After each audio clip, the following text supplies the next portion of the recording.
번호입니다. 심기섭의 핸드폰 번호를 실제 구글로 검색을 해보게 되면 2013년 이 범행이 이루어지기 약 4개월 전쯤에 이런 글이 인터넷에 하나 올라오게 됩니다. 콩팥사입니다. 이제 20살입니다. 맞죠? 만 19세니까. 그 전부터 이쪽 세상을 쭉 알고 있었고 저보다 어린 엘리트들도 많이 봐왔습니다. 연락 부탁드립니다. 2013년 7월 9일날 최근 방문 날짜였고요. 3월 9일날 콩팥을 산다라는 글이 올라오게 됩니다. 우리가 여기서 좀 생각을 해볼 게 어떤 거냐면 정말 장기 매매에 대해서 해본 적이 있는 것인가에 대한 부분입니다. 그것도 콩팥이니까요. 실제 저도 여러 가지의 자료를 찾아봤습니다. 실제 콩팥에 대한 장기 매매가 어느 정도까지 가능할까? 근데 콩팥 같은 경우에는 혈액형에 맞지 않아도 뭔가 다른 부분이만 일치하고 과거력만 없다면 이제 이식이 가능한 걸로 알려져 있더라고요. 저도 이번에 알았습니다. 근데 쉽지는 않은데 어쨌든 이런 얘기가 있다는 게 좀 신기하긴 했습니다. 근데 제가 왜 이게 이상하다고 말씀을 드리는 거냐면 이 부분에 대한 거는 저 같은 개인도 찾을 수 있는 내용입니다. 근데 왜 경찰은 이 부분에 대해서 더 깊게 조사하지 않았냐예요. 어째서? 분명한 건 많은 사람들이 이거에 대해 의구심을 가질 수 있는 거고 경찰도 충분히 조사를 해봤어야 되는 부분인데 이 얘기는 안 합니다. 그리고 지금도 우리에게 알려져 있지 않은 부분 중에 하나가 어떤 거냐면 분명히 시신을 훼손을 해서 뼈만 남기고 나머진 전부 다 모텔 변기에다가 버렸다고 얘기를 했습니다. 살점 그럴 수 있습니다. 장기들을 잘게 잘라서 그럴 수도 있습니다. 시신이 전부 다 모든 조직들이 남아있었는지 없었는지에 대한 건 경찰이 발표하지 않았습니다. 저도 뭔지가 이해가 안 갑니다. 첫 번째 이야기였습니다.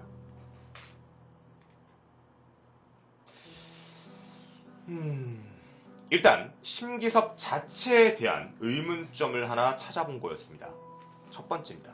아마 이 부분에 대한 건 지금 이 방송을 보시는 분들과 지금 아프리카TV 시청자 여러분도 저하고 생각이 비슷할 것 같습니다. 아니 저걸 왜 그냥 넘길 만한 사건은 아닌 것 같은데? 저도 공감합니다. 그리고 이제 사건 중심에 심기섭 말고요. 심기섭 말고 이제 피해자 김모양을 좀 껴서 들어가 보도록 하겠습니다. 모텔에서 처음에 남자 2명, 그러니까 어쩌면 여자 1명이 의심 없이 올 수도 있다고 저도 생각을 합니다. 그냥 다들 아는 사이라고 생각을 하면 올 수도 있겠죠.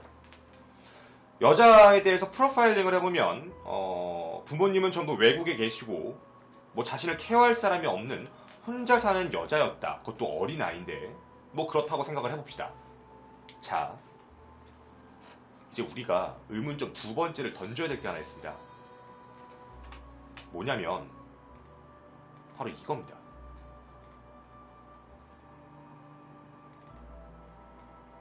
확대하겠습니다. 잘 보십시오. 심기섭이 직접 한 얘기입니다. 저를 밀치고 밖으로 나가려 해서 성폭행하겠다, 신고하겠다 해서 제가 살아야겠다는 생각으로 살해했습니다.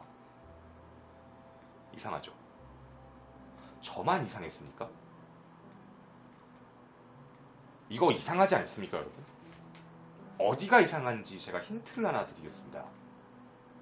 뭐냐면 이걸 보여드리면 어느 정도 라고 생각이 드실 것 같아요. 이거. 여러분, 얘는 지금 말이 앞뒤가 안 맞아요. 왜 안 맞냐면 아까도 말씀을 드렸지만 성폭행을 하려고 했는데 나를 밀쳐서 죽였다고 했는데 얘는 성폭행하기 전에 칼을 샀어요. 아까 사건편 정리 내용 보셨죠? 칼을 미리 샀어요. 얘는 지금 현재 계획적으로 먼저 칼을 샀지 자기를 어떻게 할 것 같아서 칼로 죽였다가 아니에요.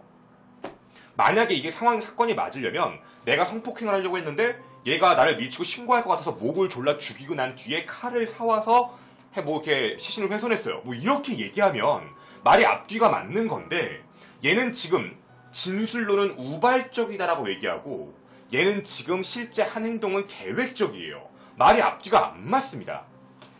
그것도 문제는 처음에 편의점에서 칼을 2자루 샀어요. 하나는 일반용 칼, 우리가 쓰는 그냥 문구용 칼, 커터칼. 2번째는 공업용 커터칼. 이렇게 2개를 샀거든요. 아까도 말씀드렸지만 실제로 성폭행을 하려고 위협을 가할 때는 일반 칼을 썼다고 합니다. 협박용. 근데 공업용 커터칼은 시신을 훼손할 때 쓴 거예요. 말이 앞뒤가 안 맞습니다. 누가 봐도 이 진술은 거짓말에 가깝습니다. 왜 경찰은 저걸 믿는지가 이해가 가지 않아요. 그리고 하나 더.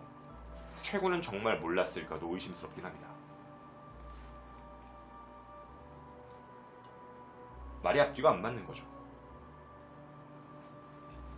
분명한 건 제가 봤을 때 계획적인 건데, 성폭행하려다 반항해서 죽였다? 자신의 죄에 대한 부분을 성폭행이 원인이게 되게 만들었어요. 모든 이야기를. 경찰도 그렇고 여기에 피의자 신모군도 똑같고. 의도가 분명히 명확할까요? 의도가 정말 성폭행이 먼저일까요? 정말 의도가 성폭행이 먼저라면 왜 공업용 칼을 미리 샀을까요? 이게 만약에 계획이 죽일 게 먼저 계획이었다면, 시신 훼손이 먼저 목적이었다면, 그게 좀 더 말이 앞뒤가 맞지 않나요? 그 다음 의문점 3번째입니다. 실종과 자수에 대한 이야기, 실종에 대한 이야기를 먼저 좀 드리도록 하겠습니다. 날짜를 좀 다시 살펴보도록 할게요. 아까 온 거 그대로 긁어왔습니다. 실제 부모가, 피해자 김모양의 부모가 2013년 7월 9일 화요일 저녁 8시 30분에 경찰에 신고를 합니다. 지금 현재 애가 들어오지 않았다. 가출신고 및 실종신고를 하게 되죠. 그리고 2013년 7월 10일 수요일 오전 12시 30분에 자수해서 잡히게 됩니다. 여러분은 여기까지의 시간에 대해서 잠깐만 좀 얘기를 드리도록 할게요. 7월 8일 오후 3시 30분경에 모텔에 들어갔고 약 28시간 30분 정도가 시간이 지났습니다. 딸과 연락이 안 된 시간.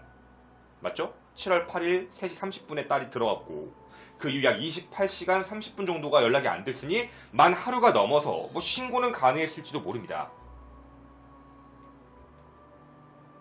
근데 뭐가 이상하냐면, 잘 봐보세요. 실종 신고가 7월 9일 화요일 저녁 8시 반에 들어갔습니다. 검찰청? 경찰청? 아니죠. 일반 지구대 파출소에 들어가죠. 그것도 평일 저녁입니다. 평일 오후 8시 반. 근데 경찰이 곧바로 수사를 해서 2014년 7월 10일 수요일날 범인을 잡았다? 이게 뭐가 이상한지 아십니까? 여러분은 화요일, 수요일이니까 시간이 오래되어 보이시죠? 수요일 새벽 12시 30분입니다. 시간이 4시간도 안 지났습니다. 쉽게 얘기하면 부모님이 실종 신고를 한 지 4시간도 안 돼서 범인의 윤곽이 잡혀버린 거예요. 4시간 걸렸습니다. 이게 뭐가 되게 이상하냐면, 우리 얼마 전에 있었던 이영학 사건도 보셔서 아시겠지만 일반적 중학생이 그렇게 나갔다 왔을 때 경찰이 대처했던 행동 다 이미 보셨죠? 시간적으로 봤을 때 너무 빠릅니다. 경찰의 실종 접수를 받고요. 곧바로 잡아서 체포하고 하지 않는 한 뭔가 좀 이상해요. 저도 그래서 수사를 어떻게 시작하는지에서 찾아봤습니다. 경찰이 수사를 어떻게 시작하냐면 이영학 사건과 좀 대조적인데 대부분 가출 청소년이라고 생각하고 시간을 미룬다고 합니다. 근데 이건 곧바로 시작했으니까. 근데 이게 뭐가 말이 앞뒤 안 맞냐면 실종 사건과 가출 사건은 다른 사건입니다. 14세 미만은 실종 신고로 들어가서 곧바로 수사에 시작을 하지만 14세 이상은 일단 가출 신고로 먼저 확인합니다. 근데 이번에 피해 여성, 피해 학생은 14세 이상, 즉 처음에 신고는 가출 신고로 파출소에 접수될 가능성이 훨씬 큽니다. 실종 신고로 곧바로 들어갈 수가 없어요. 그렇다면 가출 신고로 들어갔는데 곧바로 수사를 시작해서 잡았다. 말이 이상합니다.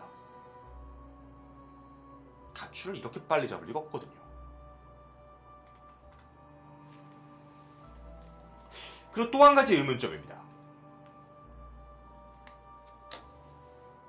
수사망이 좁혀왔다. 실제로 피해자였던 심기섭은 이런 얘기를 합니다. 경찰의 수사망이 좁혀온다는 걸 알고 친구의 설득을 당해서 자수했다. 이렇게 얘기를 합니다. 실제 9일 저녁 실종 신고가 들어가고 10일 자수했다고 하는데 실제 시간이 약 4시간 정도 만에 붙잡힌 거죠. 여러분, 피의자가 그것도 만 19세짜리가 수사망이 좁혀온다는 걸 어떻게 알죠? 시신을 유기하지도 않았어요. 자신의 집에다 그대로 뒀는데 뼈를 숨기는 행위도 아니고요. 수사망이 좁혀오고 있다는 걸 도대체 일반인은 어떻게 알죠? 초능력이 있을까요? 통상적으로 수사를 하는 방식은 3가지가 있습니다. 3가지 수사 방식이 있는데 첫째는 뭐냐면 좀 풀어서 말씀드릴게요. 신고가 없었는데 경찰이 뭔가 느낌이 이상해서 수사하는 경우 시간이 오라지게 오래 걸립니다. 당연하죠. 오래 걸릴 수밖에 없죠. 두 번째, 신고가 있어서 범행 현장을 발견해서 수사하는 경우. 그 다음에 세 번째, 신고가 있었는데 범행 현장은 모르고 하는 수사의 경우. 이 경우는 실제로 1번의 경우는 아니고 2번과 3번 정도 신고가 있어서 범행 현장을 발견했거나 아니면 현장은 모르고 수사를 할 수 있는데, 문제는 여러분 혹시 어디에 가서 CCTV 확인해 본 적 있으십니까? CCTV는 함부로 확인이 안 됩니다. 경찰이 가서 자신의 경찰 배지를 보여준다고 확인이 가능한 게 아니라 그것도 나름대로 절차가 필요합니다. 개인 신상 정보이기 때문에 함부로 그렇게 개인, 특히 모텔의 CCTV를 함부로 열람할 수가 없어요. 경찰들도요. 그럼 모텔 CCTV를 확인하는 데까지 걸린 시간도 분명히 꽤 걸릴 텐데 어떻게 해서 곧바로 자신의 딸이 모텔 어디 있는지 어떻게 알고 그걸 곧바로 어떻게 잡아낼 수 있었냐입니다. 그것도 4시간 반 만에 자신에게 수사망이 좁혀지고 있다. 이런 말도 안 되는 범죄를 저지를 거면 도피할 가능성도 없지 않아 있죠.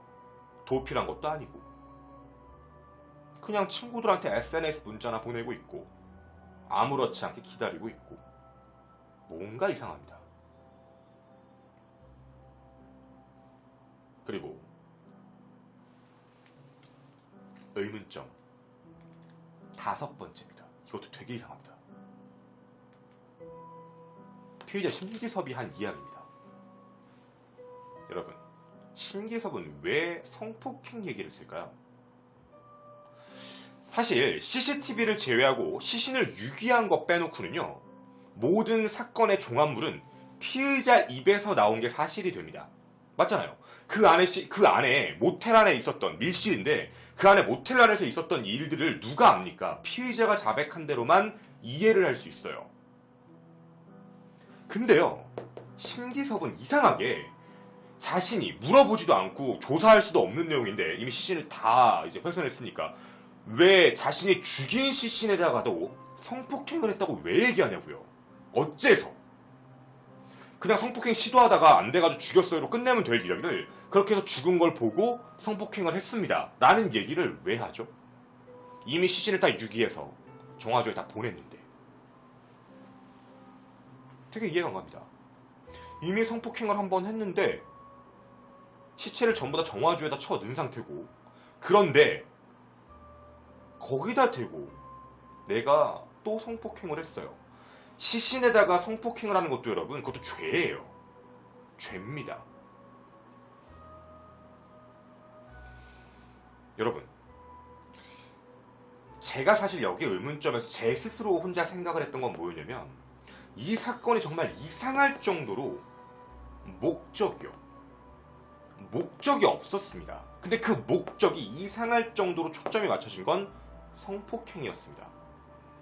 성폭행을 하려다가 성폭행을 하기 위해서 하다가 사람을 죽이게 됐고, 들킬까봐 사람을 죽여서 전부 훼손을 하고 뼈만 가지고 나왔다. 근데 그 시신을 가지고 나와서 들킬까봐 걱정이 되는 사람이 친구들에게 문자를 보내고 메시지를 보내고 SNS를 올리고 시신은 그대로 집에 그냥 두고 버려야 되는데 버리지도 않고 이게 말이 앞뒤가 하나도 안 맞아요.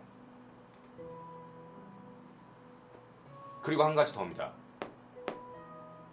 이 사건 이후에 어떠한 후속 보도도 언론에는 없었습니다. 원래 오원춘 같은 경우도 살인사건이 발생이 되면 그 이유가 뭐였다, 오원춘은 이런 사람이다, 또 주변인 진술들, 사건의 재구성, 막 이런 것들이 기사가 쭉쭉쭉쭉 나와야 되는데 이거는 잡힌 것만 딱 나오고 그대로 기사 끝입니다. 아무런 기사가 올라오지 않아요.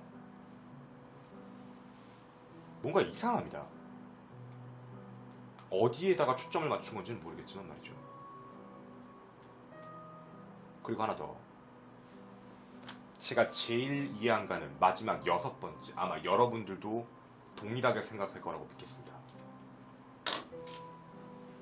일반적인 자퇴생, 고교 2학년 자퇴생인 심기섭이, 평범한 아르바이트를 하던 심기섭이 공업용 커터 칼 가지고, 그것도 일반적인 뭐 수술에 쓰는 그런 매스도 아니고 일반 공업 커터 칼 가지고 16시간 만에 시신을 완벽하게 뼈와 살을 구별할 만큼 할 능력이 있다.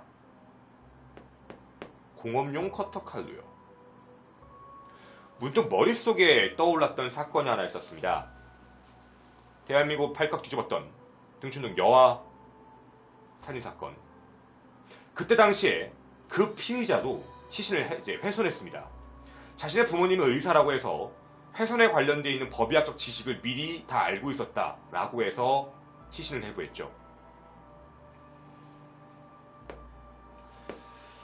걔도 참 오랜 시간이 걸렸죠.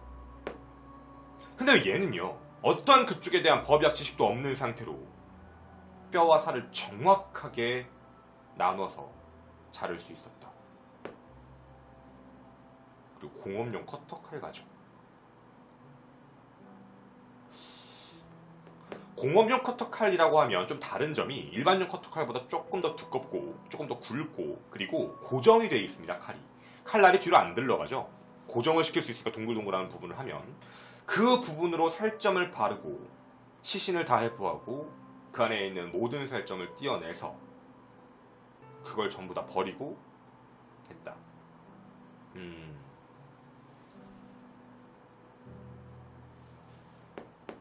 사실 제가 한 가지 의문점을 가진 것도 말씀드려도 되죠. 왜 가위를 안 샀을까 합니다. 왜냐면 실제 잘은 모르겠지만 여러분도 한번 해보시면 좋을 것 같아요. 뭐 곱창집에 가셔서 곱창을 칼로 잘라 드시겠습니까? 가위로 잘라 드시겠습니까? 실질적으로 본인의 입장에서 가장 빠르게 말 그대로 시신을 훼손해서 그걸 변기에다가 버릴 수 있는 부분은 가위예요. 근데 이걸 왜 가위보다 칼로써 모든 걸 했는지 뭔가 의구점들이 굉장히 많이 붙게 됩니다.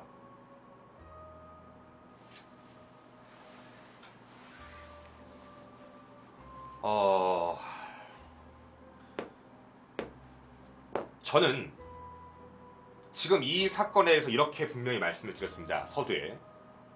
범인은 명확하다. 범인은 확실하죠. 하지만 이 중간 과정에 말이 안 되는 게 너무 많다.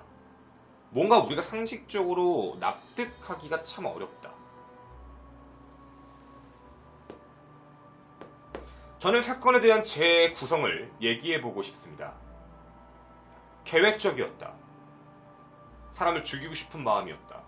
칼을 준비했다. 사람을 죽였고 시신을 훼손했다. 근데 이 사람의 전적은 자신이 콩팥을 산다라는 이상한 글을 올린 적도 있었다. 많은 사람들이 의구심을 갖고 있습니다. 혹시 장기 밀매가 아닌가. 하지만 함부로 입에 올리기 힘든 말이기도 하죠.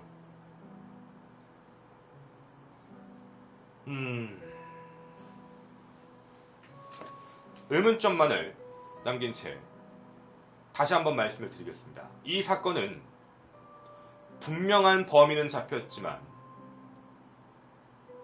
확실히 중간 과정은 이상합니다. 토요일 사건 팩트의 김원희였습니다. 감사합니다.